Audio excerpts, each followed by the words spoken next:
தூத்துக்குடி மாவட்டத்தில் தொடர் மழையால் தொலைத்தொடர்பு துண்டிக்கப்பட்ட நிலையில் புறையூர் குளத்தங்கரையில் மட்டும் சிக்னல் கிடைப்பதால் அங்கு சென்று பொதுமக்கள் செல்போனில் பேசி வருகிறார்கள். தொலைத்தொடர்பு துண்டிக்கப்பட்டதால் பல கிராமங்களில் வசிப்பவர்கள் வெளியே இருக்கும் உறவினர்களை தொடர்பு கொள்ள முடியாமல் தவித்து வருகிறார்கள்.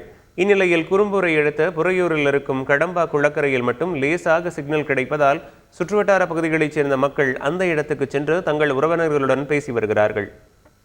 தென்காசி மாவட்டத்தில் பெய்த கனமழையால் விளைநிலங்களை சூழ்ந்துள்ள மழைநீர் வெளியே செல்ல முடியாததால் பயிர்கள் அழுகும் நிலை ஏற்பட்டுள்ளது. சங்கரன் கோவில் சுற்றுவட்டார பகுதிகளில் கடந்த சில தினங்களுக்கு முன்பு பெய்த கனமழையினால் குளங்கள் நிரம்பி அருகில் உள்ள விவசாய நிலங்கள் வீடுகளுக்குள் தண்ணீர் புகுந்தது. இந்நிலையில் நெல், உளுந்து, மக்காச்சோளம் உள்ளிட்ட பயிர்கள் அனைத்தும் தண்ணீரில் அழுகும் நிலை ஏற்பட்டுள்ளதால் விவசாயிகள் வேதனை அடைந்துள்ளனர். ஒரு 10 ஏக்கர் விவசாயம் பண்ணியிருக்கேன். இப்போ நம்ம 2 நாளாக பேஞ்ச நம்ம ஊர் மலையில் இப்போ நெல் தண்ணிக்குள்ளே தான் கிடக்கு. இப்போ களை எடுக்க வர ஸ்டேஜில் இப்போ தண்ணி வந்து முடிச்சிட்டனால தண்ணி போகிறதுக்கு வெளியே வழி இல்லாமல் இருக்குது.